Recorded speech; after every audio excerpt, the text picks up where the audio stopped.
বিসমিল্লাহ রহমানির রাহিম। আসসালামু আলাইকুম বন্ধুরা, রোমা কিচেন উইথ ফুড ভিলেজে আপনাদের স্বাগতম।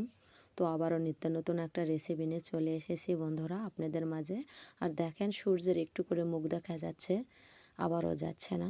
তো আমি এটা ভিডিও করলাম, আপনাদেরকে শেয়ার করে দেখাইতেছি। গ্রামে খুবই শীত পড়েছে, খুবই কষ্ট দুটা দিন।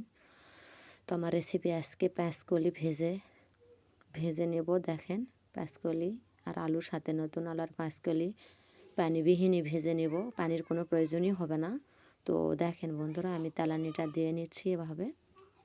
আর এটা কিন্তু ঢেকে রান্না করতে হবে, অবশ্যই দমে রেখে রেখে রান্না করতে হবে। নতুন আলু আর পেঁয়াজকলি ভেজে নিচ্ছি। এই সাথে যদি পেঁয়াজকলির সাথে যদি সিল্কা স্যামরি অথবা মাছের ডিম দিয়ে ভেজে নেন বন্ধুরা, খুবই টেস্টি আর লোভনীয় হবে। আমার হাতের কাছে দুটোই ছিল না, তাই আমি দিতে পারিনি। তবে ইউটিউবের বন্ধুদেরকে সুস্বাগতম। সবাই আমার পাশে আছেন, আমিও সবার পাশে থাকবো ইনশাল্লাহ। সবাই একে অপরের পাশে থাকে এগিয়ে যাব। ফেসবুকের বন্ধুদের অসংখ্য অসংখ্য ধন্যবাদ, আমারটা শেয়ার করতেছেন এবং পাশে আছেন। ভালোবাসা দিয়ে সবাই এগিয়ে যেতে পারবো একে অপরের পাশে থাকলে। দেখেন এভাবে ভেজে নিয়েছি, কতটা সুন্দর আর লোভনীয় হয়েছে।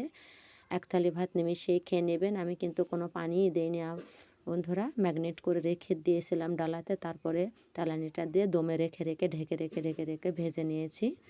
খুবই সুন্দর হয়েছে আমার ভাজাটা। দেখেন পরিবেশন করে দেখাইতেছি, খুবই টেস্টি আর লোভনীয় হয়েছে।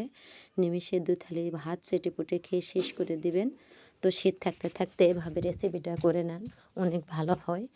খুবই সুন্দর আর লোভনীয় হয়েছে বন্ধুরা, কি বলবো, বলার ভাষা নেই। একবার ট্রাই তো করে দেখেন কতটা টেস্টি আর লোভনীয় থাকে। সুস্থ থাকেন, ভালো থাকেন, আল্লাহ হাফিজ বন্ধুরা।